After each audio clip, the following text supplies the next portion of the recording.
এই বাংলাদেশ থেকে হাজার হাজার নিমগাছ নিয়ে আরাফাতের ময়দান লাগিয়েছেন। এই দলের প্রতি আল্লাহ স্পেশাল ব্লেসিংস। 71 সালে শহীদ রাষ্ট্রপতি জিয়া রহমান স্বাধীনতার ঘোষণা দিয়েছেন, প্রতারণা করেন নাই, পাকিস্তান চলে যান নাই। দেশনায়ক তারেক রহমান খুব দ্রুত কমিটি দেওয়ার জন্য 14 লক্ষে 2টি কমিটি সরাসরি কেন্দ্র থেকে দিয়েছেন। একটা হচ্ছে যুব দলের কমিটি, একটা স্বেচ্ছাসেবকের কমিটি, সরাসরি তদারক করছেন। সুতরাং উনি প্রতিশ্রুতিবদ্ধ, আগামী নির্বাচনে 2 থেকে 3 বার উনি যুদ্ধ করে দেশ স্বাধীন করেছেন।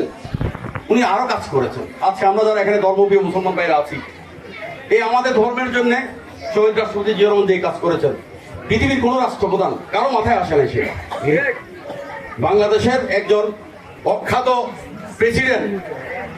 বাংলাদেশ একটা অর্থনৈতিকভাবে দুর্বল একটা দেশ, এই দুর্বল দেশের একজন প্রেসিডেন্টের মাথায় যে জিনিসটা এসেছে সেটা হচ্ছে কি, শহীদ রাষ্ট্রপতি জিয়া রহমান যখন সৌদি আরবে গেলেন হজ করতে, আপনারা যারা আছেন এখানে অনেক হাজী সাহেব হতে আছেন, হজের একটা পার্ট আরাফাতের ময়দান। আরাফাতের ময়দান হলো উত্তপ্ত, ওখানে 50-এর কাছাকাছি হচ্ছে টেম্পারেচার। আমরা যখন যাই আমাদের শরীরে ঠুস করে যায়। আরাফাতের ময়দানে আমরা বয়ান শুনতে পারি না, ওখানে বসে জিকির করতে পারি না, ইবাদত করতে পারি না। শহীদ রাষ্ট্রপতি জিয়া রহমান বাংলাদেশ থেকে বিমানে অনেকগুলি গাছ কিনে নিয়ে গেলেন, অনেকগুলো গাছ পাশা ভাত উপহার দিলেন, দিয়ে বললেন এই গাছগুলো লাগিয়ে দাও।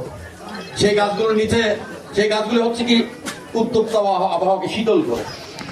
গাছগুলো হচ্ছে আপনারা যেটা বলেন নিম গাছ। এই বাংলাদেশ থেকে হাজার হাজার নিম গাছ নিয়ে আরাফাতের ময়দান লাগিয়েছেন। এই ঈদে জামা জুতো অ্যাক্সেসরিজের ডিসকাউন্ট।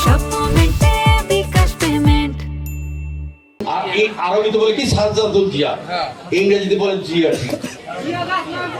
তাইলে কিয়ামতের আগের দিন পর্যন্ত হাজী সাহেবেরা যাবেন, এই নিম গাছ বলেন, নিম গাছের নিচে বসি জিকির করবেন, আল্লাহ আল্লাহ জিকির করবেন। তাহলে এই শহীদ রাষ্ট্রপতি জিয়া রহমান এবং ওনার দল এটার বিরুদ্ধে কেউ চেয়ে কি কোনো ফলাফল পাবে? পাবে নাকি? সুতরাং এই দলের প্রতি আল্লাহ স্পেশাল ব্লেসিংস বাংলাদেশ জাতীয়তাবাদী দলের প্রতি। মুসলমানদের জন্য আলাদা রাষ্ট্র, সেটা তখন উনি বিরোধিতা করেছেন। 1971 সালে শহীদ রাষ্ট্রপতি জিয়া রহমান স্বাধীনতার ঘোষণা দিয়েছেন, প্রতারণা করেন নাই, পাকিস্তান চলে যান নাই, অস্ত্র হাতে যুদ্ধ করেছেন। এদেশের মানুষের অর্থনীতির মুক্তির জন্য, এদেশের ভাগ্য বিনিয়োগ মানুষের অর্থনীতির মুক্তির জন্য জিয়া রহমান সাহেব যুদ্ধ করেছেন, এদের স্বাধীন করেছেন। এই জামাত ইসলাম তখনও কি স্বাধীনতার পক্ষে ছিলেন? মুক্তিযোদ্ধা এখানে আছেন, একজন মুক্তিযোদ্ধা, ওনারা যুদ্ধ করেছেন। ওনাদেরকে মানার জন্য জামাত ইসলাম শান্তি গৌড়ি করে সারাক্ষণ প্রতারণা করেছেন এবং আমার মা বোনদের ইজ্জত লুণ্ঠন করেছেন। পাকিস্তানিদেরকে কোথায় সুন্দরী রমণী আছে, কোথায় সুন্দর আমার বোন আছে, সেই বোনদেরকে দিয়ে পাকিস্তানিদের মনোরঞ্জন করিয়েছেন এই দল যারা ইসলামের কথা বলেন। সুতরাং শহীদ রাষ্ট্রপতি জিয়া রহমান যুদ্ধ করে স্বাধীন করেছেন। আমরা বলি যে মাদের রক্তমাখা যে শাড়ি, এই লাল সবুজের সেই পতাকা হচ্ছে আমাদের যে 2 লক্ষ মা বোনের যুদ্ধ করেছে সেটার প্রতীক।